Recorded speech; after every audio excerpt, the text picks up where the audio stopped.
Good morning, welcome to my channel. അടുപ്പ് ഗണപതി അഥവാ ചെങ്കണപതി ഹോമം. പണ്ടുകാലങ്ങളിൽ വീട്ടമ്മമാർ കുളിച്ചു വന്ന് ഗണപതിയെ ധ്യാനിച്ച് ഒരു തേങ്ങാപ്പൂളും ശർക്കരയും നെയ്യ് ചേർത്ത് അടുപ്പ് കത്തിച്ച് ഹോമിക്കുന്നതാണ് ഈ ചടങ്ങ്. ഇതിന് പ്രത്യേകമായി പൂജകളോ ഒന്നുമില്ല. വീട്ടിൽ ഐശ്വര്യാഭിവൃദ്ധി ഉണ്ടാകുമെന്ന് വിശ്വാസം. ദക്ഷിണായന കാലഘട്ടത്തിൻ്റെ ആരംഭമാണ് കർക്കിടകം.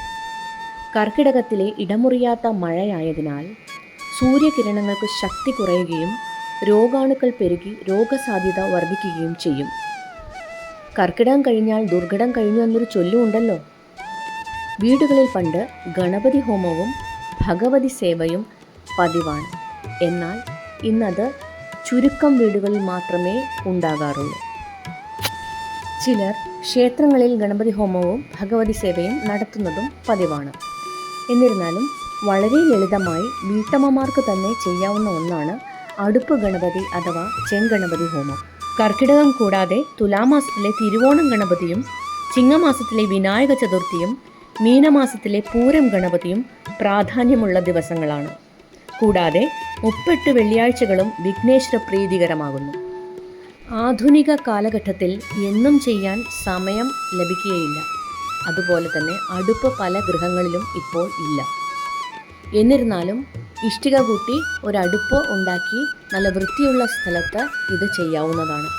പ്രത്യേക ദിവസങ്ങളിൽ, അതായത് ഗണപതിക്ക് പ്രാധാന്യമുള്ള ദിവസങ്ങളിൽ, കർക്കിടക മാസത്തിൽ ഒക്കെ ഇത് ചെയ്യും.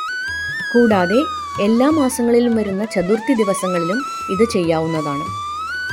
പ്രത്യേകിച്ച് പൂജകളൊന്നുമില്ലാത്ത ഈ ചടങ്ങ് വളരെ എളുപ്പത്തിൽ സ്ത്രീകൾക്ക് തന്നെ വീട്ടിൽ ചെയ്യാവുന്നതാണ്. നമുക്കിനി ഇതെങ്ങനെയാണ് ചെയ്യുന്നതെന്ന് നോക്കാം.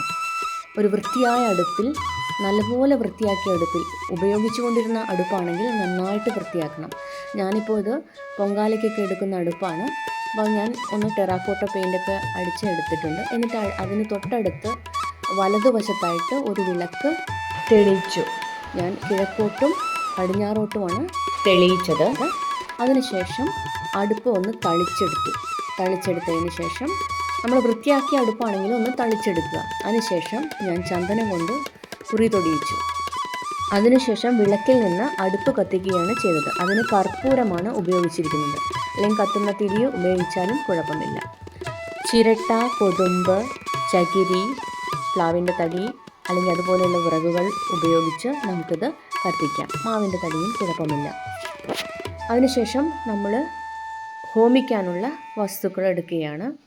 അതായത് ശർക്കര എടുത്തിട്ടുണ്ട്, തേങ്ങാപ്പൂൾ എടുത്തിട്ടുണ്ട്, അതുപോലെ തന്നെ നാര് കളഞ്ഞ ചെമ്പരത്തിപ്പൂവായാലും എടുക്കാം, നെയ്യും എടുത്തിട്ടുണ്ട്. ഇതുകൂടാതെ അപ്പം എടുക്കാം, അവല് എടുക്കാം, അങ്ങനെയുള്ള വസ്തുക്കളും എടുക്കാവുന്നതാണ്. ഞാനിപ്പോൾ വളരെ സിമ്പിളായിട്ട് ചെയ്യുന്നതുകൊണ്ട് ഇത്രയേ എടുത്തിട്ടുള്ളൂ. അതിനുശേഷം നമ്മൾ ആദ്യം തന്നെ അഗ്നിദേവന് ഹോമിക്കുകയാണ് ചെയ്യുന്നത്. ഓം അഗ്നേ നമഃ എന്ന് പറഞ്ഞ് 5 പ്രാവശ്യം ഹോമിക്കണം.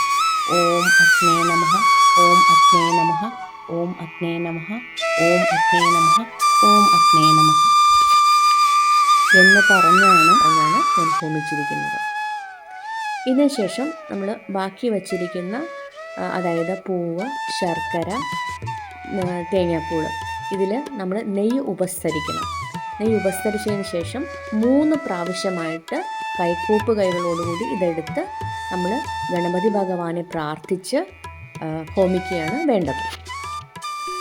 പ്രത്യേകം ശ്രദ്ധിക്കുക, ചെത്തിപ്പൂവിൻ്റെ നടുക്കുള്ള നാര് കളഞ്ഞിരിക്കണം.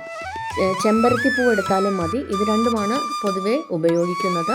അപ്പോൾ നമ്മളിത് 3 കൂട്ടി ഉപസ്തരിച്ചതിന് ശേഷമാണ് 3 കൂട്ടി കയ്യിൽ എടുത്തിട്ട് നമ്മൾ കൂപ്പ് കൈകളോടുകൂടി ഓം ഗം ഗണപതയേ നമഃ ഏകദന്തം മഹാകായം തപ്തകാഞ്ചന സന്നിഭം ലംബോദരം വിശാലാക്ഷം വന്ദേഹം ഗണനായകം എന്ന് പ്രാർത്ഥിച്ചുകൊണ്ട്, അല്ലെങ്കിൽ ഏതെങ്കിലും അറിയുന്ന നാമങ്ങൾ പ്രാർത്ഥിച്ചുകൊണ്ട് നമുക്ക് അഗ്നിയിലേക്ക് ഇത് ഹോമിക്കാം.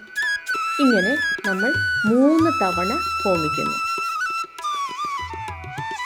ഓം ഗം ഗണപതയേ നമഃ ഏകദന്തം മഹാകായം തപ്തകാഞ്ചന സന്നിഭം ലംബോദരം വിശാലാക്ഷം വന്ദേഹം ഗണനായകം.